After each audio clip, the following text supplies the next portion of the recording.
So up till the previous class, we discussed about the preparation of colloids. In today's class, we will discuss some of the properties of colloidal solution. So the very first property of colloidal solution is colligative property. Colligative property we had discussed about colligative property, osmotic pressure, uh, lowering in vapor pressure, and elevation in boiling point, uh, depression in freezing point, and osmotic pressure. We discussed about this all these things, right? So these colligative property are actually one of the properties of this colloid, because we know that colloids are actually aggregates, right? They are collection of something, and if they have to be compared with true solution, sometimes we get confused about what is a what if we when we see a colloid and when we see a true solution, we get confused.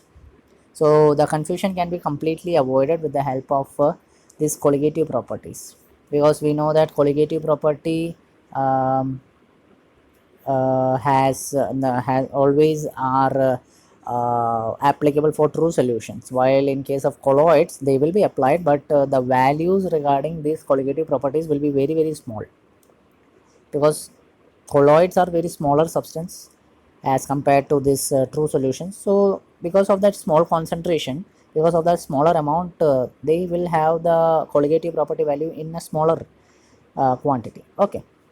Second thing about the property of colloid is the Tyndall effect. So what is the Tyndall effect? Simply, if I make you understand, if you have gone to cinema theaters, if you if you have gone to film theaters, you might have seen some dust particles emerging out from the blue color light of the projector.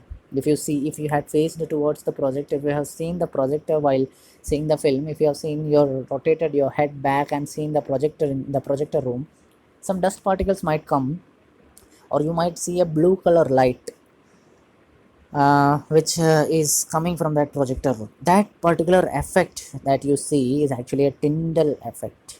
It means the colloids has a special property. The colloidal solution, if a solution has a colloid, it has a special property that when it gets transmitted, or when it gets propagated from a particular source, transmitted from a particular source, it gives a bluish light effect.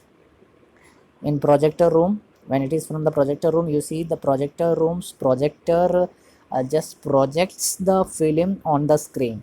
When it projects the screen from that particular projector, projects the film, that projector will have some sort of solution, colloidal solution present in it, and when it projects the light, you will see that blue color light with the dust particles. Actually that bluish color effect is because of this Tyndall effect. And that light which you see, that bluish color light area which you see, that is actually because of the Tyndall cone, that bright color cone substance. Okay. So why is this happening? Happens because of two conditions. First condition, the dispersed particle, the smaller particles which are present in that solution, the dispersed particles will be not much smaller, not very much small, not at all so much small than the wavelength of the light used. Whatever the light is, lambda, we know it is the symbol used for wavelength of light. So whatever the wavelength of light is, the dispersion particle will not have the smaller size, the diameter of this dispersion particle will not have very much small size than the wavelength. Second thing is the refractive index.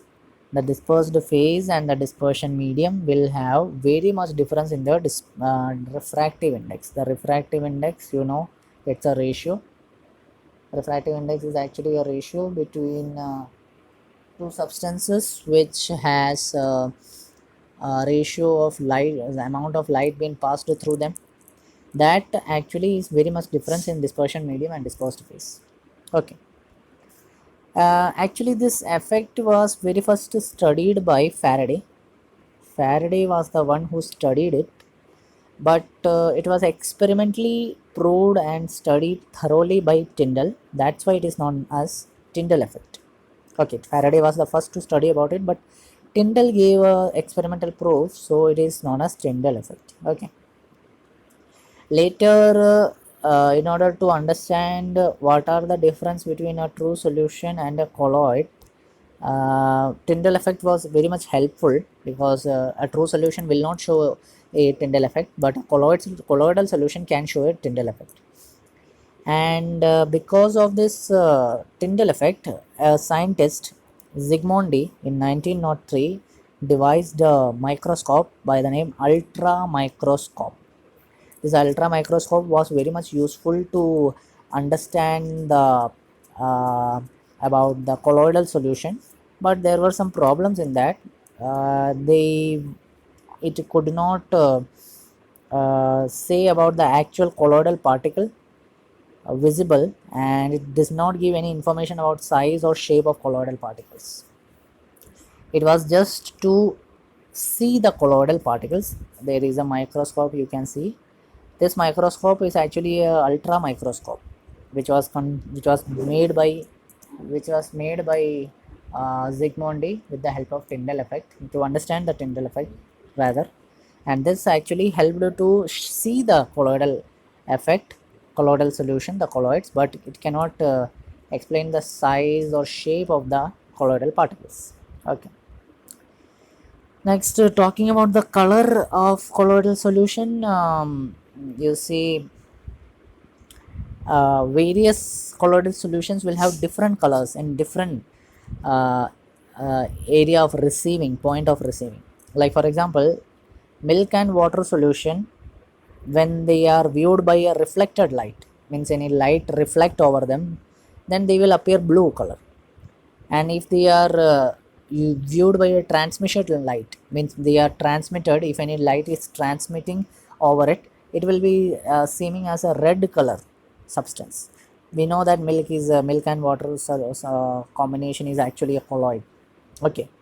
And one more thing to know is the finest gold soul, the purest gold soul is actually red in color, because as the particle size increase, it will appear purple, then blue, then finally golden. Actually the gold color, it is not actually the gold color. The gold soul which you see is actually not of gold color. It will be a red color at starting. As the size increase, it will change into purple, then it will, as more size increases, it change into blue, then the regular gold color you can see for the gold soul. That's how the color change occurs uh, in the colloidal particles or the colloidal solution. Okay, so that's all for today. In the next class we will discuss further about the uh, properties of the colloidal solution, right? You can write the notes on your own.